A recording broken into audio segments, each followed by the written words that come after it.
Well, good day, mate. Welcome to Danny D's Vlog channel. And today, I want to share with you the 4 things that actually shocked me when I first come to Australia.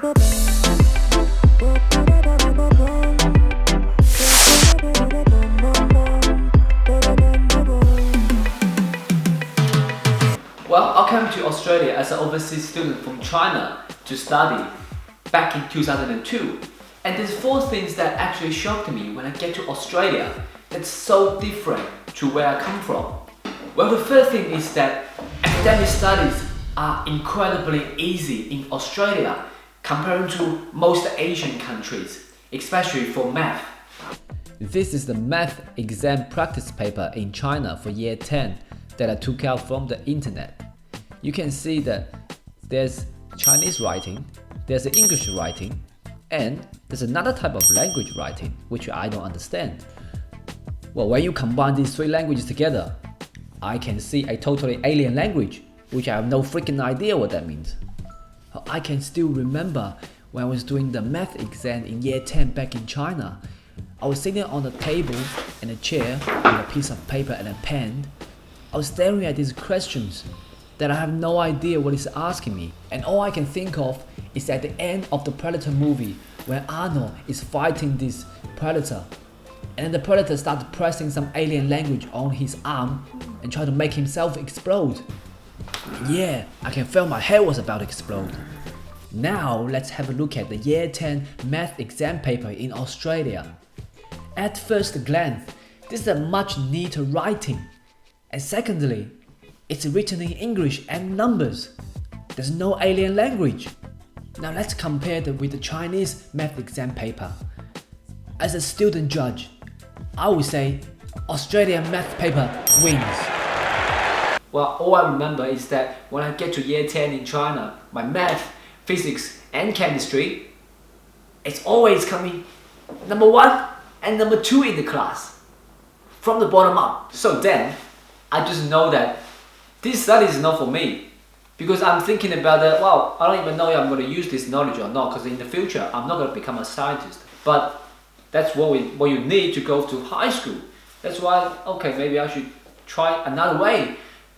Then I was told that, well, you should come to Australia. And when I first got to Australia, I get to school, I was placed in year 10. When I first get to the math class and I had my brand new textbook, I opened the textbook and I was surprised. And I saw multiplies. Multiplies! I did that in grade 6. I'm coming from the bottom up to the top down of number 1 and number 2. I'm thinking that I'm definitely gonna make VCE as my career. Yes, as a career. But think about it. I can just keep doing great and become number 1 and number 2 to get good scores for the school. If the school can pay for me to do that, or maybe you can actually be good for their reputation.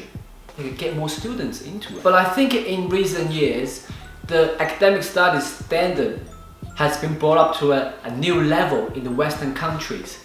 The second thing that shocked me is actually what people eat at lunchtime.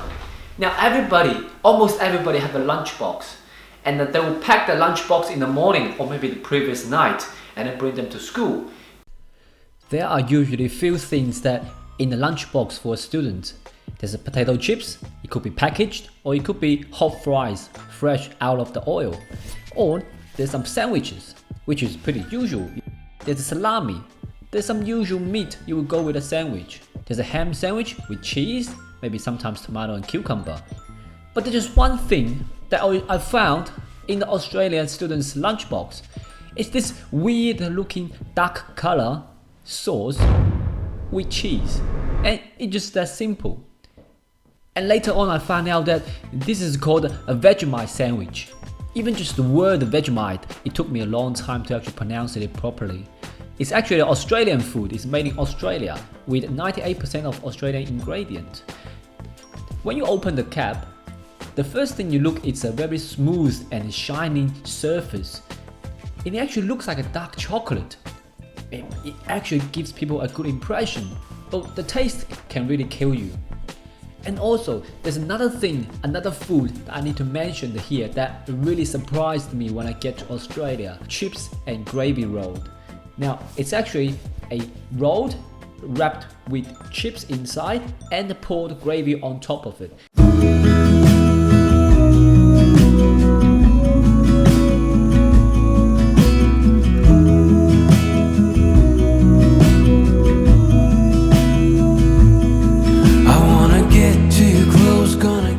The third thing that shocked me when I come to Australia is actually the weather. I'm living in Melbourne.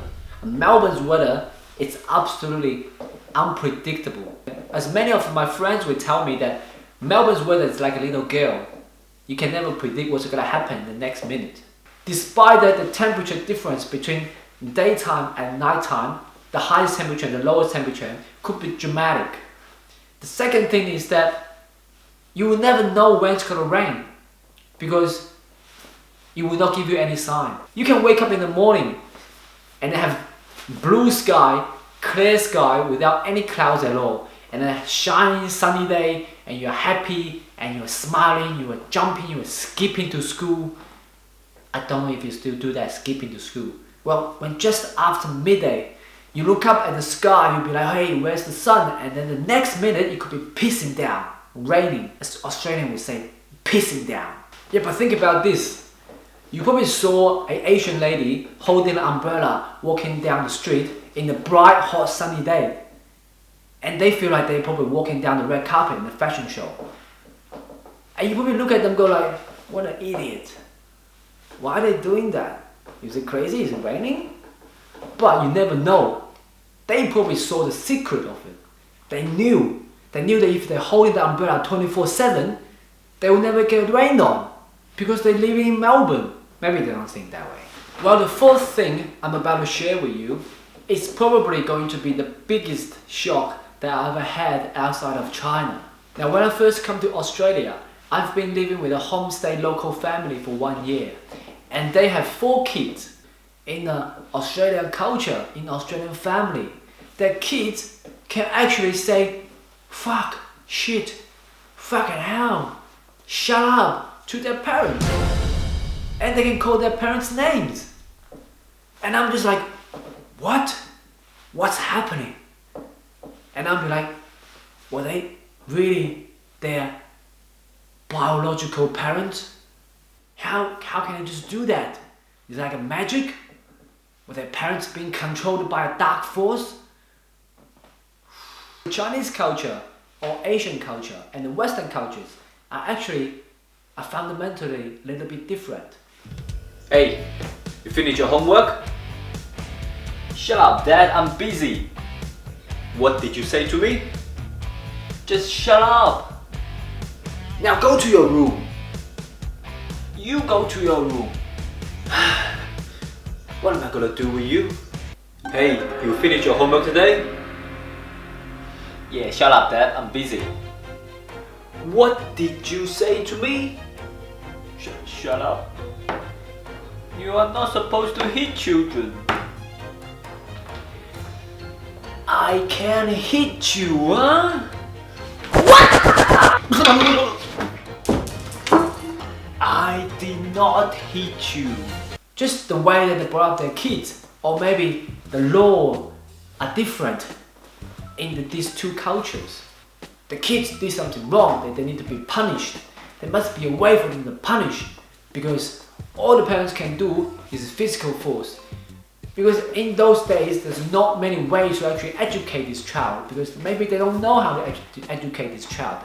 They're trying to find ways to do that, but at that time, the best way to use is to use power.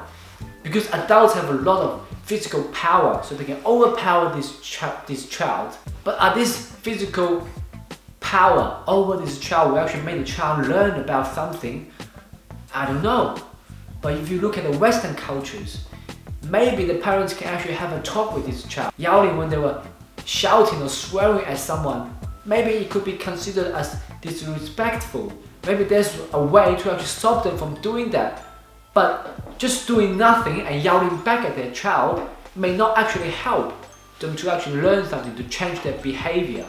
There must be a punishment for them to learn that maybe that's not correct. Maybe there's another way to do that, because if they don't change their behavior, when they walk into the society, they will have to learn one day. Maybe they have to learn in a harder way maybe there's something that they need for them to grow. And as the kids grow up, I believe that we all turn into good people because we all learn through society, through life, through our own experiences, and we will have kids one day.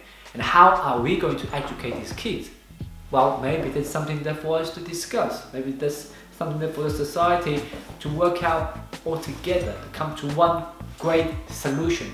And I know that there's a lot of ways you can do that as well.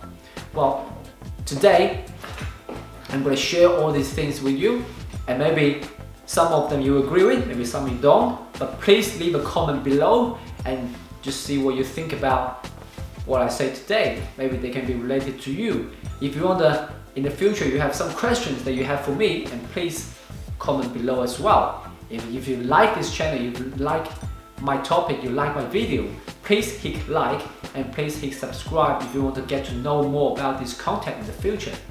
Well, today I'm going to be finishing here, and I will see you next time.